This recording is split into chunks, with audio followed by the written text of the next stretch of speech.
खसारे चाहे कितने ही बड़े हों मगर उनको शुमार करने के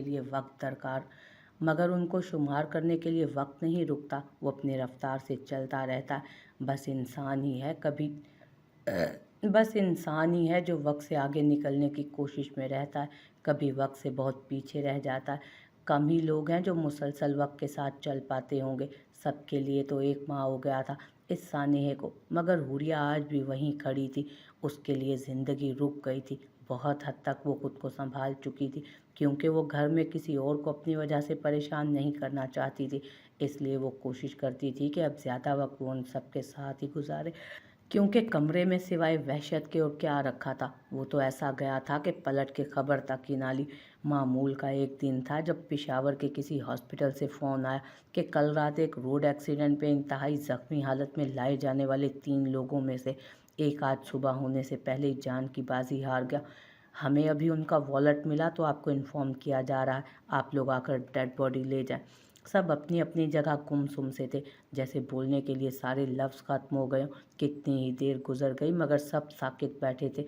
बुरे कामों के बुरे नतीजे सुना तो था तो उनका बेटा, मगर पता ही ना चला कि वो आहिस्ता आहिस्ता कब उनसे इतना दूर चला गया कि फिर वक्त के साथ साथ सबके लिए उसका होना या ना होना गैर ज़रूरी हो गया था। मगर आज जब पता चला कि वो इस दुनिया में नहीं रहा तो शौक ज़रूर लगा था सबको, जितना भी बुरा था। मगर था तो उनका खून। अरूसा बेगम की हालत देखने लायक थी। वो जिनकी आंख में कभी नमी नहीं आई थी, आज आंखों से झरने बह रहे थे। हाय मेरा बच्चा, हाय मेरा ज़ारून शाह। या अल्लाह, मुझे ये दिन दिखाने से पहले उठा क्यों ना लिया। वो सीना को भी करती मुसलसल दुहाइयाँ दे रही थी। इरहा माँ को संभालने की कोशिश करती, साथ खुद भी भल भल रो रही थी। उसका माँ जाया भाई था, मगर काश वो इन राहों पर न चलता। क्यों वो ऐसा बेहिस बन गया था, इतना बेरहम बन गया था, सबसे कट गया था। मगर फिर भी खून का रिश्ता था, साथ पले बड़े थे, साथ खेले थे वो सब। वो उनका मुजरिम था, उसने सबको बहुत तकलीफ़ दी थी। माहिमा, हुरिया और ज़ारून का तो वो गुनहगार था। दरबदरी की दरबदर की ख्वारी के बाद आखिर मौत उसका मुकद्दर ठहरी थी। महराब शाह, दुर्राब शाह, अरमान शाह और साथ मुराद गए थे पेशावर। बाकी सब किसी बाकी किसी को कोई दिलचस्पी ना थी उस इंसान से, और ना कोई जाने पर रजामंद था। मुराद को एक तो इरहा, दूसरा अरमान की वजह से जाना पड़ा, क्योंकि ज़मान जैसा भी था अरमान उससे यकसर मुख्तलिफ था और आज वो उसे अकेला नहीं कर सकते थे। इसीलिए दुर्राब शाह भी साथ थे, क्योंकि वो भी अपने भाई महराब शाह को इस गम की घड़ी में तन्हा नहीं छोड़ सकते थे। औलाद चाहे जैसी भी हो, मगर माँ बाप के लिए तो औलाद ही होती है। जब बॉडी उनके हवाले की गई तो एक लम्हे के लिए वो सब लरज़ गए। उसका चेहरा पहचानना मुश्किल था। जिस्म के किसी भी हिस्से पर चोट नहीं थी, मगर चेहरा ऐसे था जैसे जल गया हो। सर पर गहरी चोटें आई थी, जिसकी वजह से वो जानवर नहीं हो सका। उसके साथ उसके 2 दोस्त और थे जो यहीं एडमिट थे। उन्हें भी काफ़ी चोटें आई थी, मगर वो ऐसी ख़तरनाक नहीं थी। उन्हीं से बातचीत के बाद मालूम हुआ कि ज़ारून ने उन्हें देख लिया था और वो उसी से भाग रहे थे। गाड़ी ज़मान चला रहा था। ओवर स्पीड की वजह से ज़मान से गाड़ी कंट्रोल नहीं हो सकी और सामने से आते ट्रक से जा टकराई। उन्हें हॉस्पिटल भी ज़ारून ही लेकर आया था। इसके बाद वो कहाँ गया वो लाइल्म थे उससे। डेड बॉडी को इस्लामाबाद लाया गया तो फ़ौरन कफन दफन का इंतज़ाम किया गया। हवेली में से बाकी सब भी जनाजे में शामिल हुए, क्योंकि मरने वालों के बारे में बुरा भला कहना या सोचना अच्छी बात ना थी। जवान औलाद की मौत माँ बाप की कमर तोड़ देती है। ज़मान ने हमेशा उन्हें शर्मिंदा किया था, अपनी हरकतों से बारहा उन्हें तकलीफ़ पहुंचाई थी, मगर ये जो उसने किया था वो महराब शाह को चलती फिरती लाश बनाने के लिए काफ़ी था। जबकि अरूसा बेगम का सारा गरूर और तनतना धरे का धरा रह गया था। उनकी बेजा छूट ने आज उनके बेटे की जान ले ली थी। वही तो थी जिन्होंने उसके दिल में नफ़रत का बीज बोया हुआ था। मीर शाह की मुकाबलेबाजी से शुरू होने वाला ये खेल ज़मान शाह की मौत पर ख़त्म हुआ था। पहली बार अरूसा बेगम ने ही उसके नन्हे दिमाग में ये डाला था कि उसे मीर शाह के आगे बढ़ना है। सब मीर शाह को प्यार करते हैं, ये सब आहिस्ता आहिस्ता ज़मान को खुलने लगा। हर बच्चे की अपनी नफ्सियात होती है। मीर शाह तबीयतन कमज़ोर गैर मामूली ज़हीन बच्चा था। फिर ज़ारून और माहिमा भी हवेली आ गए। उनके बाद जब एहान भी वहीं आ गया तो अरूसा बेगम ज़मान को वक्तन फ़वक्तन ये बावर करवाती थीं कि उसके मुकाबले में कोई भी नहीं। मीर शाह की माँ जाने कौन थी कौन नहीं। ज़ारून तो वैसे इस घर का नवासा था, बाकी रहा एहान तो वो उनके मुलाजिम का बेटा था। मुराद अभी छोटा था, इसलिए उसके दिमाग में ये बात डाल दी गई कि वही आला नस्ब है, उसके खून में मिलावट नहीं है। वो हर बात में उन सब से उलझता, मार पीट करता। यूं आहिस्ता आहिस्ता वो सब चिढ़ते गए, जबकि ज़मान अकेला होता गया। और जब वो सब तालीमी मैदान में कामयाबियां समेटते चले गए, ज़मान हसद में जलता भुनता आवारा गर्दियों और दूसरे बुरे कामों में पड़ गया। किसी के समझाने का भी उस पर कोई असर नहीं होता था। वक्त के साथ साथ वो सबसे मुतनफ़र होता गया। अरूसा बेगम पर इस बात का बहुत गहरा असर हुआ था। उन्होंने खुद को कमरे में बंद कर लिया। खाना भी इरहा उनको वहीं खिलाती। एक लफ्ज़ भी उनके मुंह से किसी ने नहीं सुना था। इरहा और अरमान की बहुत कोशिश के बावजूद भी वो कोई रिस्पॉन्स नहीं देती थी। हर नफ्स सदमे से निढाल था। दुखों ने तो जैसे शाह हवेली की दहलीज ही पकड़ ली थी। खाने की मेज़ पर सिवाय चम्मच कांटों की और कोई आवाज़ ना होती। काजिम शाह की तबीयत खराब रहने लगी। मर्द हजरात तो काम पर चले जाते, जबकि खवातीन घर में बोलाई बोलाई फिरती। दिन उदास और रातें वीरान हो चुकी थी जैसे। इरहा अरूसा बेगम को बमुश्किल दवा खिलाकर कमरे में आई तो उसे याद आया उसे मुराद के लिए चाय भी बनानी थी। वो वहीं से वापस मुड़ी के जब तक वो शावर लेकर आएगा चाय बना लाए। जाने उसका क्या मसला चल रहा था, इरहा को ठीक से मालूम ना था, मगर इतना वो जानती थी कि कोई सीरियस इशू चल रहा था। वो अक्सर शहर से बाहर होता था, फिर कई कई दिनों बाद वापसी होती थी उसकी। आज भी 4 दिन बाद उसकी शक्ल नज़र आई थी। आपकी चाय। कुछ ही देर बाद गर्मा गर्म चाय का मग उसने मुराद के साथ उसकी टेबल पर ला रखा। शुक्रिया, आपकी चाय बहुत मिस करता हूँ मैं। अब कहीं भी जाऊँ तो बुरी तरह आदी हो गया हूँ आपके हाथ की चाय का। मुराद ने मुस्कुराते हुए चाय का कप लेते तारीफ की। सिर्फ चाय? वो दिल में सोचती उदासी से मुस्कुराई। वैसे ही कल से बात बेबात रोने को दिल चाह रहा था।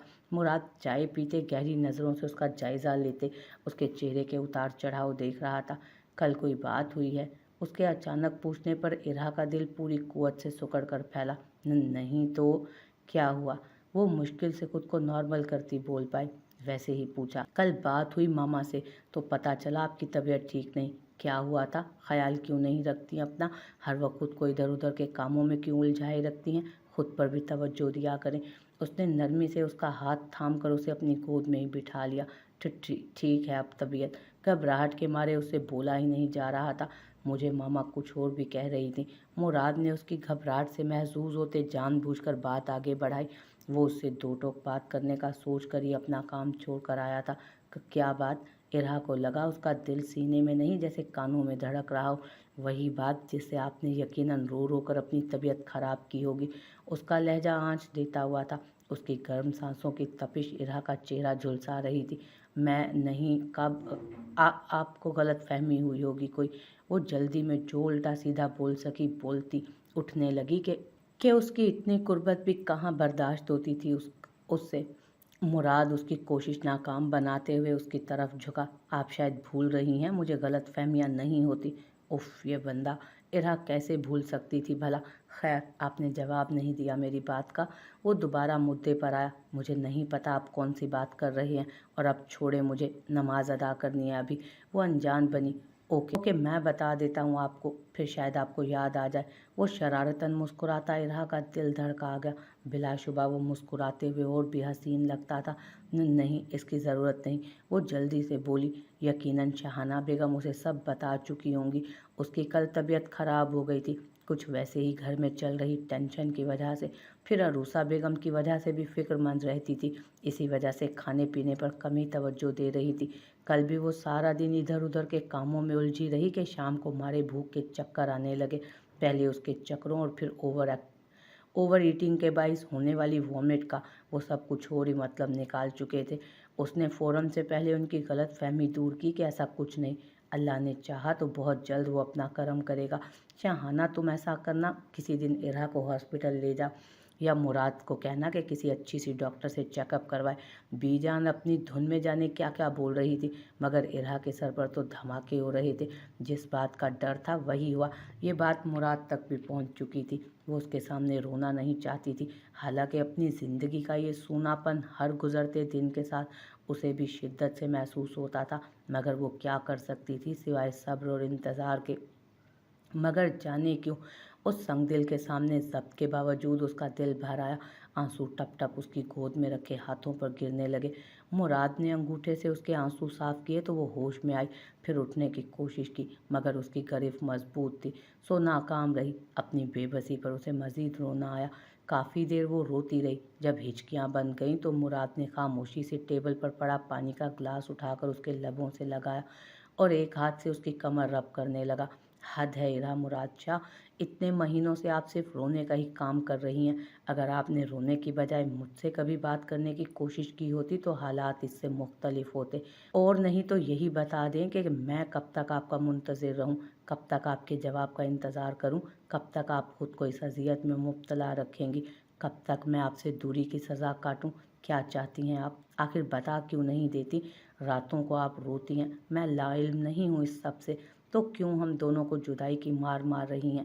पहले मैं आपको शोहर की हैसियत से कबूल नहीं था, ये मैं जानता हूँ, मगर मुझे नहीं पता कि अब आपकी ज़िंदगी में मेरी क्या जगह है।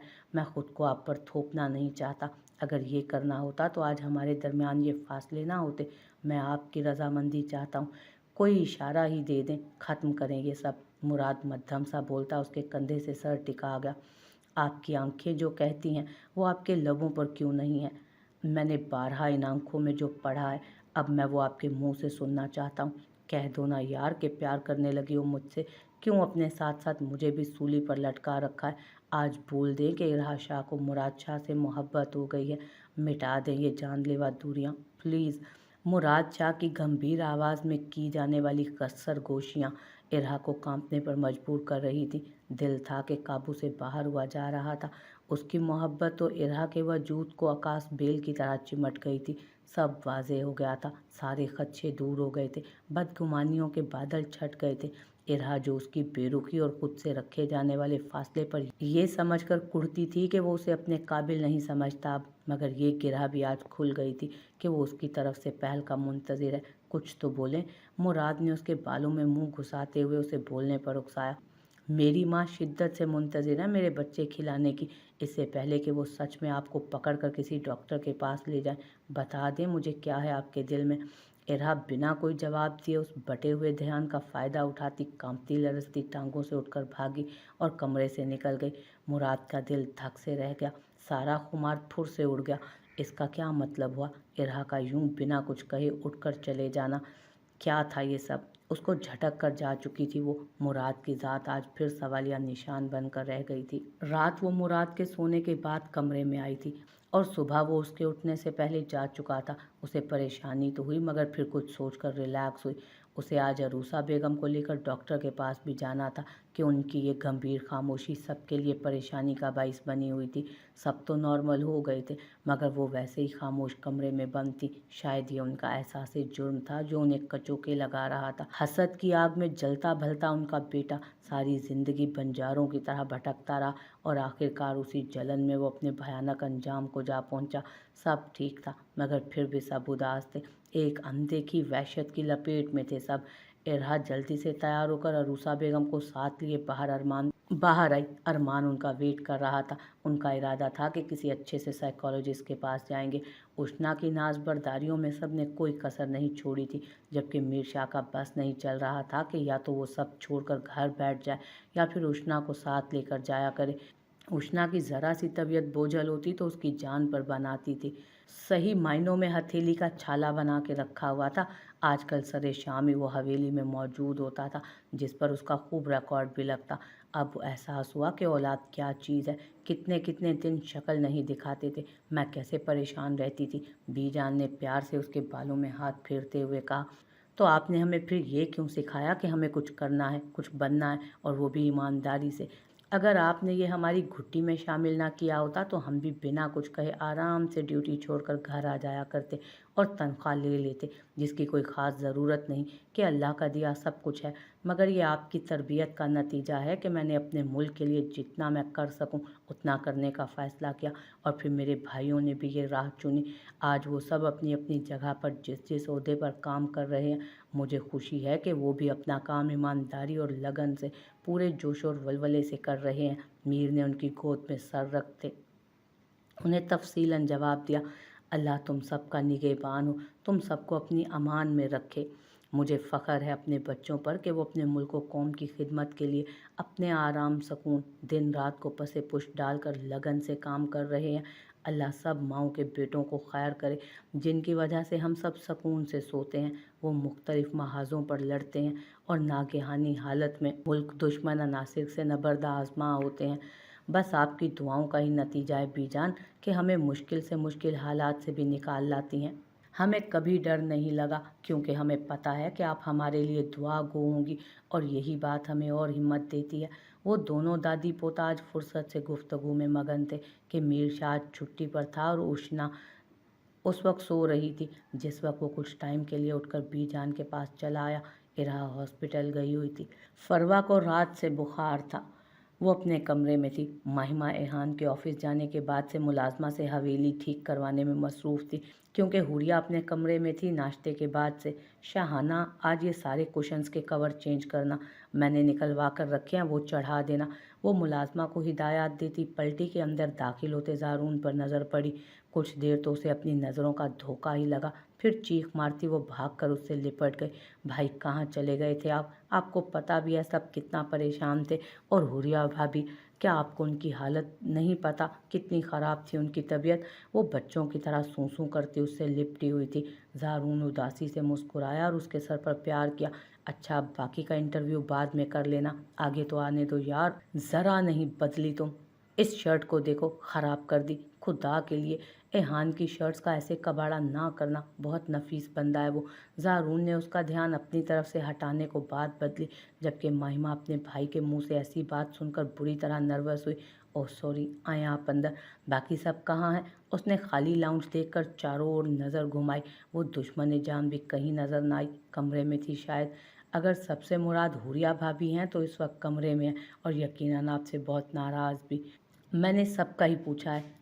बीजान अपने कमरे में है, नाना जान पंचायत में गए हैं। इससे पहले कि वो फर्दन फर्दन सबका बताती, वो उठकर बीजान के कमरे की तरफ चल दिया। शुक्र है तुझे याद तो आया कि तेरा भी कोई घर है और वहाँ कुछ लोग तुम्हारे मुंतज़िर भी हैं। शर्म तो नहीं आई होगी तुझे एक बार भी? और हमारा ख्याल भी नहीं आया होगा कि हम सब कितने परेशान होंगे? तू ऐसा तो नहीं था ज़ारून, तुझे हुरिया के बारे में तो सोचना चाहिए था। उसकी हालत तुम्हारे सामने थी, उसने भी अपना बच्चा खोया था, उसे सबसे ज़्यादा तुम्हारी ज़रूरत थी, मगर तुम तो ऐसे गए कि पलटे ही नहीं। बीजान उसकी क्लास लेने में मसरूफ़ थी और वो खामोश बैठा सुन रहा था, जैसे अपने किसी अमल का कोई जवाब नहीं था उसके पास। मीर शाह को उस पर तरस आया। कैसा मुरझाया हुआ सा हो गया था वो। कहाँ वो हर वक्त फ्रेश टाइप सा टिप टॉप रहने वाला बंदा, और कहाँ ये निढाल कुमलाया हुआ थका मांदा सा ज़ारून शाह। यकीनन उसने भी बहुत बर्दाश्त किया है, बहुत कुछ उसने भी अकेले सहा है। अच्छा, बाकी उसको बाद में डांट लीजिएगा। मेरे ख्याल में अभी से कमरे में जाने दें। हुरिया भी इसकी मुंतज़िर होगी। मेरे ख्याल में बाकी की कसर वो खुद ही पूरी कर देगी। बिल आखिर मीर शाह ने उसकी रिहाई करवाई।